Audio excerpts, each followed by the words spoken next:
Good morning, children. So, today we are going to study the new topic conservation of mass. So, what we have studied yesterday?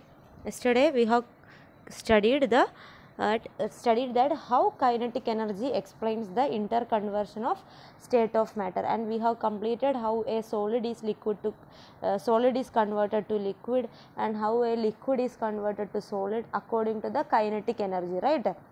Then next topic we have studied was how liquid will be converted to gas by heating, and how gas will be converted back to liquid.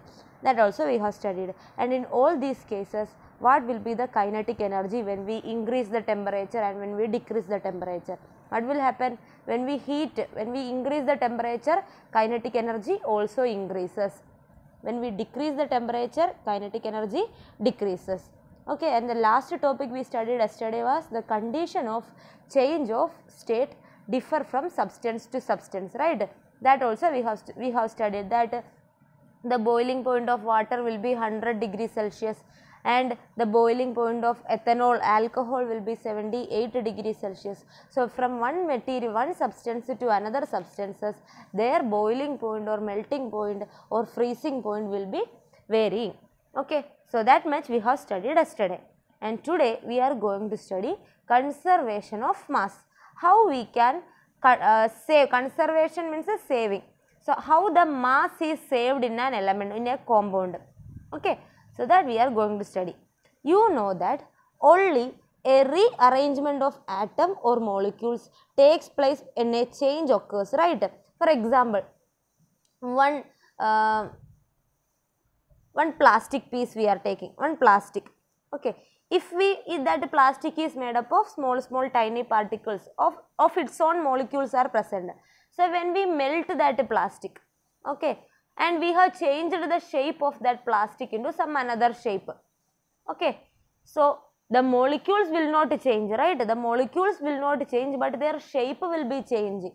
That means the arrangement of molecules are changed. If at the starting stage, if it was a square shaped plastic piece, and when we have converted by heating it melt, and we have again when we cooled it again it changed to some another shape. For example, we have converted this plastic into a small bottle like this way. Okay, a bottle, plastic bottle we have prepared, we have manufactured. So, what happened? According the molecules present in it is not going out, molecules are remaining same only, but their arrangement is changed, right? Same way, when an ice is melted to water, water molecules are not changing, but their arrangement in when it was ice, the molecules was tightly packed. When it converted to water, what happened? Their arrangement, it became loosely packed. Their arrangement is changing. Okay, so and as the atoms or molecules of a substance have fixed masses, the total mass of the substance involved in a change should remain the same. Example, if you are taking 10 milliliter of water, okay, 10 milliliter of water, and you are freezing this water. We are freezing this water. So, now you got the ice. First it was in liquid form, now we have converted into solid form. Okay, first it was liquid form, now it is in solid form. So, what will be the mass? It was only 10 milliliter water. So, when we have converted it into ice, does its mass change? It will not change. It will be always 10 ml only, or it will be 10 gram, like that. The mass will not be changing, but the arrangement of molecules will be changing. Okay, the mass will always remain same throughout a change. When a substance change from one state to another state, only the arrangement of molecules are changing. The mass of the substance will not change.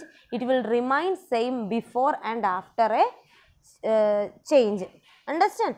Then next we are going to study the most important topic of this chapter, that is law of conservation of mass. Very important topic. Okay, law of conservation of mass. All of you should by heart this law. It should be by hearted. Okay, who introduced this law? Who introduced? Lavoisier in the late 18th century. Okay, by the end of 18th century, Lavoisier have introduced a law called law of conservation of mass. So, who introduced law of conservation of mass? Lavoisier. So, what is? Define, explain, state law of conservation of mass. Okay. Matter can neither be created nor be destroyed. So, we cannot create a matter.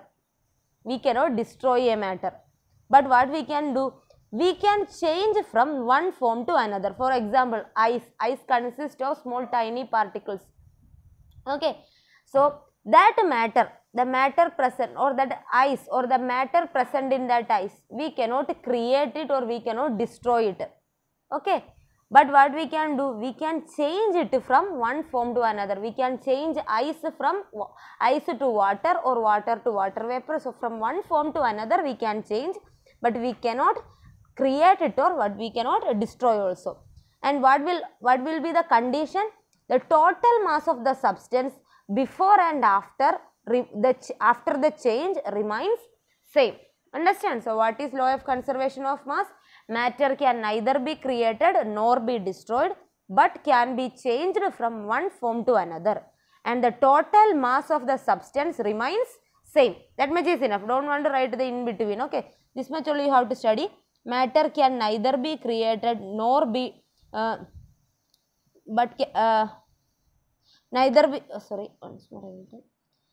Matter can neither be created nor be destroyed, but can be changed from one form to another, and the total mass of the substance remains same. This much is enough. Okay, this much you have to by heart. So, define or state law of conservation of mass. Very common question, very important question.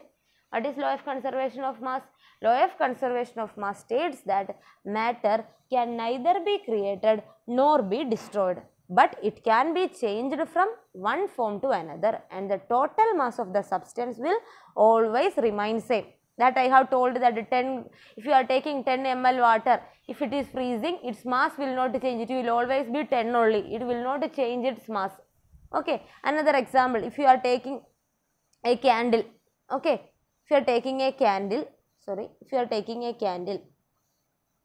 okay, and if you are melting it, the wax will be formed here, right? Wax will be formed, full wax will be formed here. And if we collect these full wax, okay, if we will collect these full wax, the mass of the wax and the first mass of the candle will be same. Understand? Now, the shape, the wax is not destroyed there. Wax is not destroyed, but it is changed from one shape to another or one form to another form. And the total mass of the wax or the total mass of the candle and the mass will be always same. Okay, that is law of conservation of mass. Okay, so law of conservation of mass is true for physical as well as chemical change. Okay, in both the changes, in smaller classes you have studied what is a physical change and what is a chemical change. Physical change means without changing in substance or reversible change like ice to water, water to ice. Without changing the substance, that change is called physical change. Chemical change means one substance will change to another substance and which we cannot return back to the first condition, like milk changes to curd. We cannot return that curd back to milk. That is chemical change. But what is same there? The mass of milk and mass of curd will be same. That is law of conservation of mass. In a nutshell, the total mass of the substance before and after the change it is same. So, as a summary it is given there, what is the total mass of the substance before and after will be always same. And next,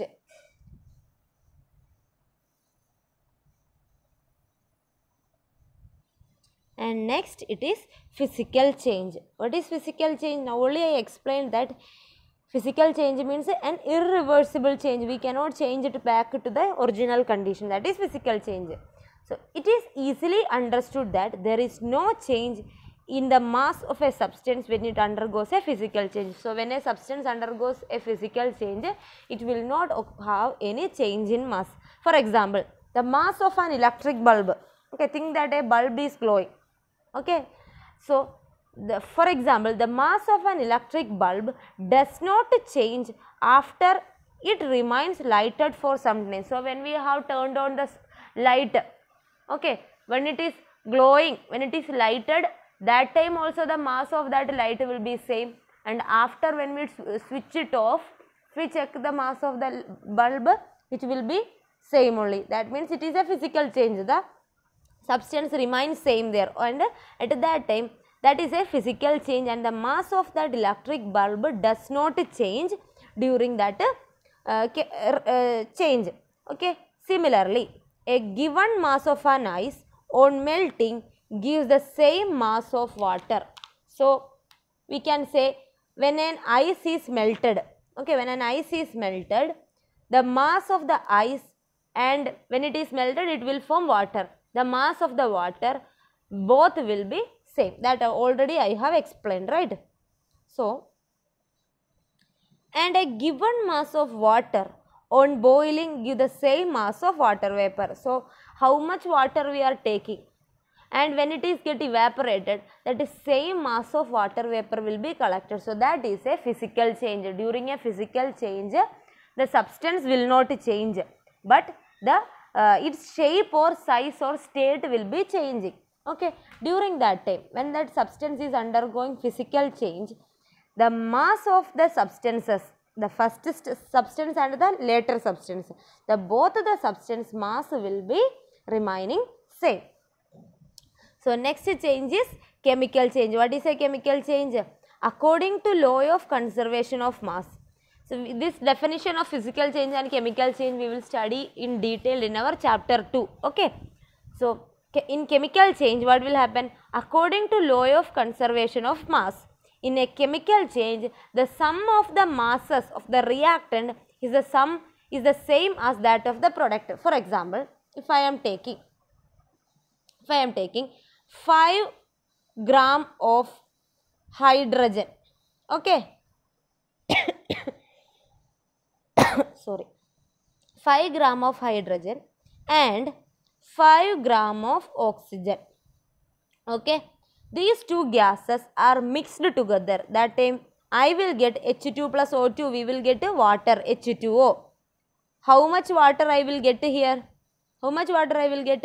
5 plus 5, total mass, the mass of the substance will always be same. So when we are mixing these two substances, the product formed will have the total mass, right? 5 plus 5, so 10. So the total mass will be 10 H2O. So that is a that will happen in a chemical change. So according to law of conservation of mass, in a chemical change, the sum of the masses of the reactant means the substance which are taking part in reaction. So now I told hydrogen plus oxygen.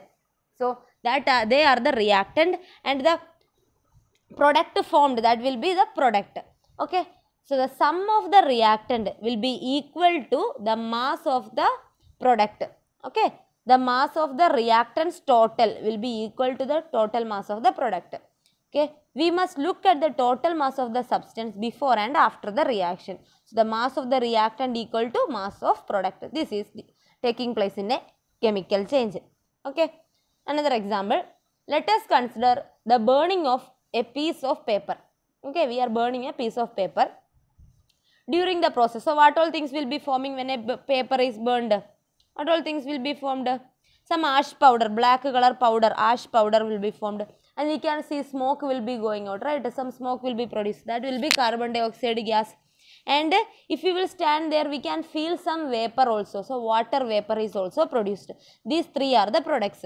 So when a paper is burned, it will take, so paper means everything is made up of carbon. Okay. If this paper have to burn, it need anything will burn in the presence of oxygen. Okay. So when these are burned together, what it will produce? It will produce carbon dioxide gas. Okay. Then water vapor, then plus ash powder. Okay, these much things are produced. And if we will take the total mass of the product, it will be equal to the total mass of the reactant. Okay, the mass of carbon plus mass of oxygen will be equal to the total mass of carbon dioxide, water vapor and ash powder. Okay, this is the according to law of conservation of mass, how mass is conserved during a chemical change, that I have explained now. So during the process, it appears that there is loss of mass. Okay, the mass of the paper, when we are taking some paper after burning some ashes only, but the mass of paper and ashes are different.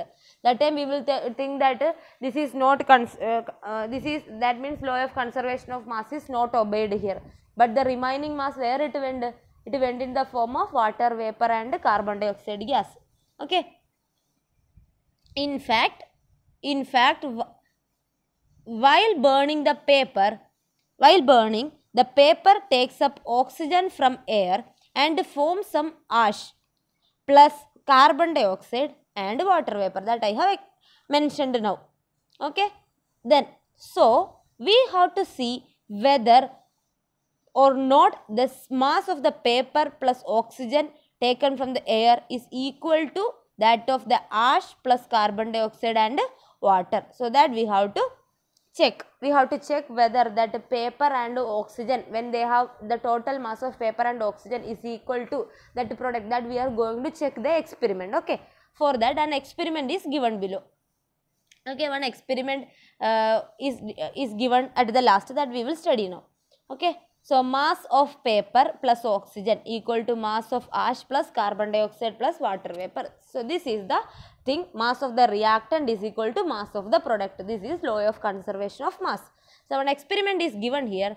Put a small tube or bottle containing a solution of barium chloride into it. It is not compulsory to study the name barium chloride. You can use any another solution also. Take a beaker. For example, I will show you another solution. Take a beaker. Okay, take a beaker containing HCl in it. Okay, HCl.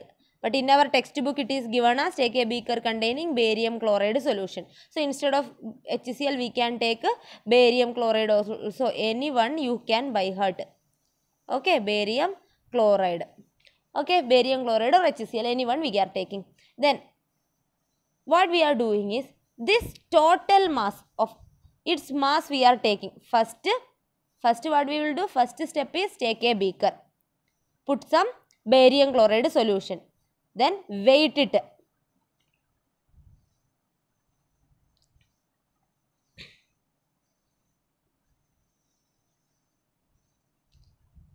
Take a beaker for B I am writing. Okay, take a beaker, add barium chloride,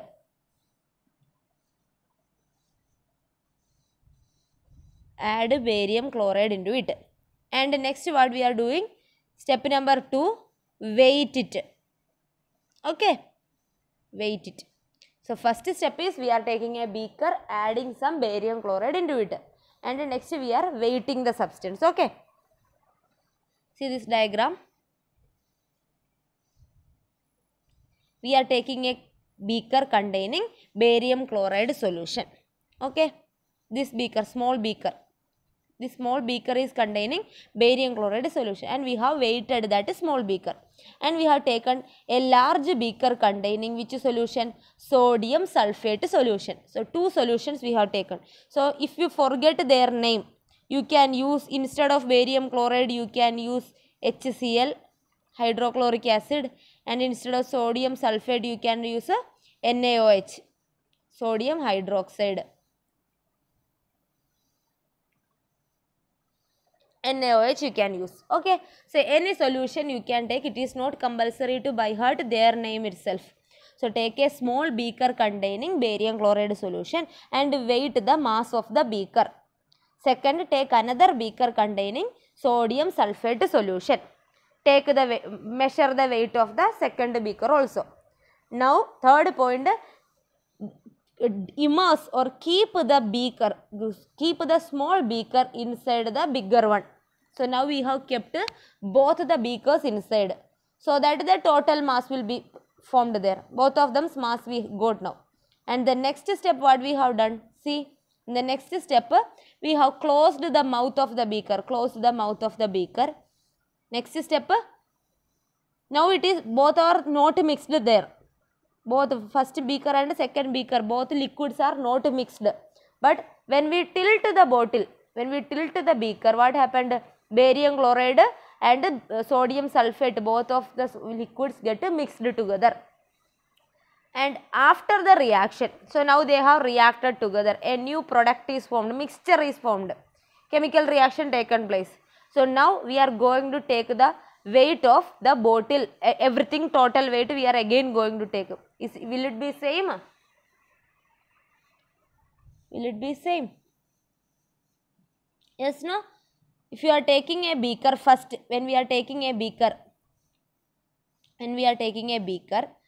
and in this beaker we are filling barium chloride solution, and another beaker we are taking, in this beaker we are taking sodium sulfate solution. Next what we are doing? We are mixing both the solutions so that the beaker will fill inside, so that both the water solutions will get mixed together. And when we measure the weight of the beakers, at the starting if it was 10 gram, here will be also 10 gram. The mass will be remaining same. So this is the experiment to show that during a chemical change, the mass of the substances will always remain same. Understand? So this much only our first chapter is completed here. Okay, first chapter is completed. All of you read your textbook, and tomorrow we will start our new chapter. Along with that, with tomorrow's video, with tomorrow's sessions, I will add 2 videos. One video will be our question answer session. All of you should write your question answers in your notebook. Okay, that either I will be giving as a written note, or whatever it is I will give you. Write the question as well as answer in your notebook. Page number 5 and 6 you have short answer question and long answer question. Both the question answers you have to write in notebook. And in page number 6 you have objective question, fill in the blanks and write true or false. That you have to write in textbook only, don't want to write in notebook. Only short answer question and long answer question you have to write in notebook. That I will give tomorrow. And this multiple choice, choose the correct answer, that I will give now. So what is the first question? Which of the following statement is correct? Which is correct statement? See, answer I am giving first. Intermolecular force is the strongest in solid state. That means force of attraction is stronger in solid state. That is correct. See the remaining points why it is not correct. See it. First point, intermolecular space is larger in solid state. Is it correct? A solid substance,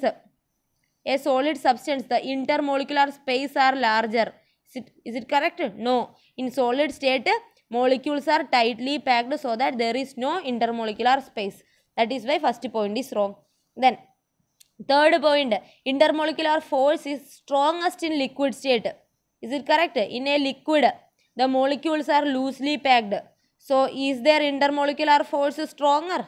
No. If the distance increases, if the intermolecular space increases, force decreases. That means the force will be less. But here it is given force is stronger. That is why third point is wrong. And the fourth point is intermolecular force is stronger in gaseous state. Is it in gaseous state? Molecules will be very loosely packed so that the force will be very weaker. But here it is told that force is strongest. But in our correct point, what is given? Intermolecular force is stronger in solid state. That is correct. Why? In solid state, molecules are tightly packed, so the force will be more. Then, which of the following is false? First one is the answer. The kinetic energy of the particle decreases with increased temperature. The false statement you have to write. So, which is false? Kinetic energy decreases with increasing temperature. Why? When we increase the temperature, when we heat the temperature, molecules will start to move very fastly, right? Kinetic energy increases. But here it is told kinetic energy decreases. So, this is the wrong statement. Remaining statements are correct statements, okay? And fill in the blanks question. The intermolecular space in a substance dash with the increasing intermolecular force. So, if the intermolecular force is increasing, if the force of attraction increases, what will happen to the intermolecular space? The force is increasing, intermolecular space decreases. Okay, same things I have explained in the previous classes. go through the previous videos and all 2-3 times, watch the videos, then this chapter will be clear to you. Okay. Then evaporation of liquid is faster at a higher temperature. If the temperature is high, evaporation will be also high. Then a gas is compressed easily because of its large intermolecular space. Then fourth point, among ice, water and water vapor, the intermolecular force is weakest in water vapor. So which is having weak intermolecular force? Gaseous substance. Here which is the gaseous substance? Water vapor. Okay. The kinetic energy of a particle dash on cooling. When we are cooling, kinetic energy decreases. Answer is decreases. Then true or false question. A liquid does not evaporate below its boiling point. Correct, no? A liquid will only evaporate when it started to boil. So it is true. Next, the collision among the particle in a liquid causes it to evaporate. How? When the molecule will collide each other, then only it will change from one state to another state. So it is also true. Then when a substance is heated, the kinetic energy decreases. False. Kinetic energy will increase when we heat. Then when a solid is heated, its particle vibrate more vigorously.